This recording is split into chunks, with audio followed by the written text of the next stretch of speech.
Don Quixote by Miguel de Cervantes Saavedra. Part 1, Chapter 5, wherein is continued the account of our knight's mishap. Don Quixote, seeing that he could not stir, resolved to have recourse to his usual remedy, which was to think of some incident in his books, and his madness made him remember that of Baldwin and the Marquis of Mantua, when Carlotta left him wounded on the mountainside.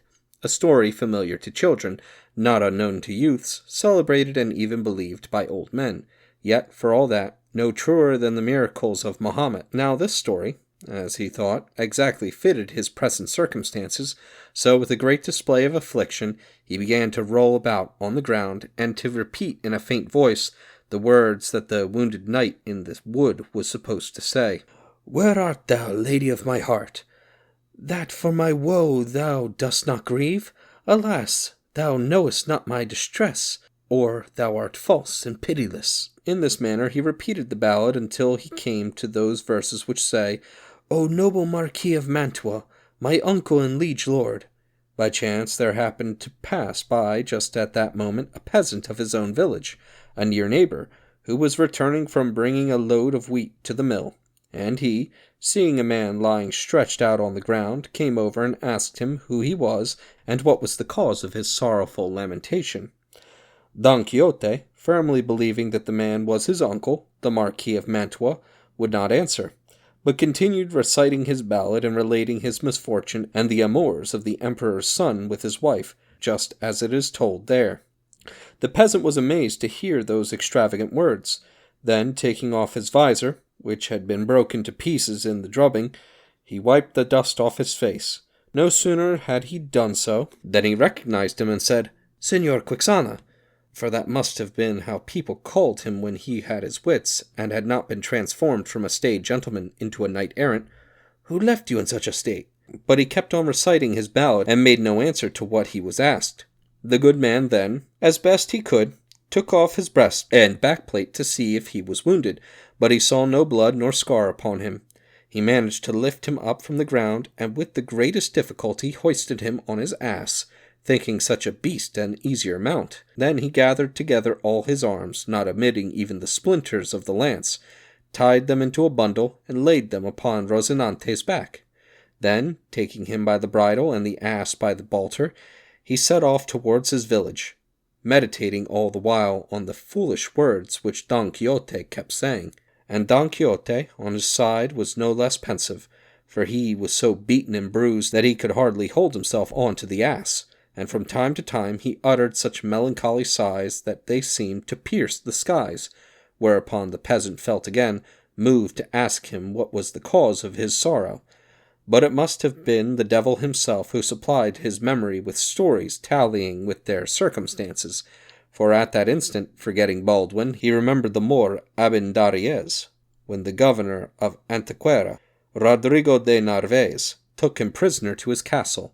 So when the peasant asked him again how he was, he answered word for word as the captive Abencerrage answered Rodrigo de Narvaez, just as he had read in the Diana, or Montemayor, where the story is told, and he applied it so artfully to his own case that the peasant was distracted at having to listen to such a hodgepodge of foolishness. This convinced him that his neighbor was mad, so he made haste to reach the village and thereby escape being further plagued by Don Quixote's long discourse. The latter ended saying, "I would have you know, Señor Don Rodrigo de Narvaez, that the beauteous Jarifa I have mentioned is now the fair Dulcinea del Toboso, for whom I have done, I do and shall do the most famous deeds of chivalry that ever have been, are, or ever shall be seen in this world." To this the peasant answered, "Take heed, sir, that I am neither Don Rodrigo de Narvaez nor the Marquis of Mantua, but Pedro Alonso, your neighbor, and you are neither Baldwin nor Abendarrez, but the honorable gentleman, Señor Quixote." "I know who I am," answered Don Quixote. "I know that I can be not only those I have mentioned, but also the 12 peers of France and even the 9 worthies, for my exploits would surpass all they have ever jointly or separately achieved." With these and sundry other topics of conversation they reached the village at sunset, but the peasant waited until it was dark, so that no one might see the belabored knight so sorrily mounted. When he thought the time had come, he entered the village and went to Don Quixote's home, which he found in uproar. The curate and the village barber, great friends of Don Quixote, happened to be there, and the housekeeper was addressing them in a loud voice. "What do you think, Master Lenciate Pedro Perez," that was the curate's name, "of my master's misfortune? For the past 6 days neither he nor his horse nor his buckler nor his lance nor his armor has appeared. Woe is me! I'm now beginning to understand, and I'm as sure as I am to die that those accursed books of chivalry, which he continuously reads, have turned his brain topsy-turvy. Now that I think of it, I remember hearing him say to himself many a time that he wished to become a knight-errant and go through the world in search of adventures. The devil and Barabbas take such books, for they have ruined the finest mind in all of La Mancha." The niece said the same, and a little more. "You know, Master Nicholas," this was the name of the barber, "that it was a frequent occurrence for my uncle to read continuously those soulless books of misadventure for 2 days and nights on end.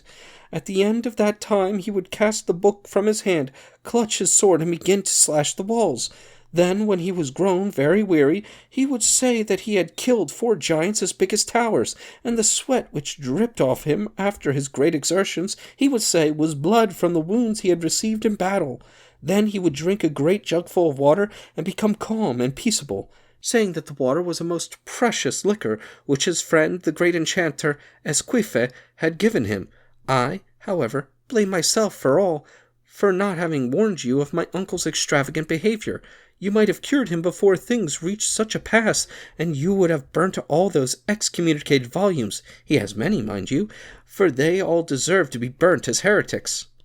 "I agree with that," said the curate, "and I hold that tomorrow must not pass without a public enquiry being made into them, and they should be condemned to the fire to prevent them from tempting those who read them to do what my poor master must have done." All this Don Quixote and the peasant heard, where the latter finally understood the infirmity of his neighbor, and he began to shout out, "Open your doors, all of you, to Sir Baldwin and the Marquis of Mantua, who is grievously wounded, and to the Moor Abendares, who is led captive by the valiant Rodrigo de Narvaez, governor of Antequera." Hearing these cries, all rushed out and straightway recognized their friend, and they ran to embrace him, but he had not yet dismounted from the ass, and he was not able to do so. He said, "Stand back, all of you. I have been sore wounded through the fault of my horse. Carry me to my bed, and, if possible, call the witch Urganda to examine and cure my wounds." "Bad cess to it," said the housekeeper at the juncture. "My heart told me clearly on which foot my master limped. Come on upstairs, sir. We'll know how to look after you here, without the Urganda woman. Curses, 100 curses on those books of chivalry which have driven you to this." They carried him up to his bed and searched his body for wounds, but could find none. He said he was all bruised after a great fall he had with his horse Rosinante when he was fighting 10 giants, the fiercest and most overweening in the world. "Aha," said the curate. "So there are giants too in the dance. By the sign of the cross I'll swear I'll burn the lot of them before tomorrow night." They questioned Don Quixote 1,000 times, but he would give no answer. He only asked them to give him food and allow him to sleep for rest. For rest was what he needed most. This was done, and the curate cross-examined the peasant closely about the condition in which he had found Don Quixote. The man told him all, including the extravagant words he had said when found and on his way home.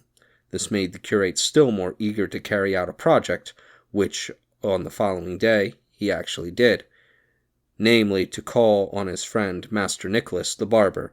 Taking him with him, he came to Don Quixote's house.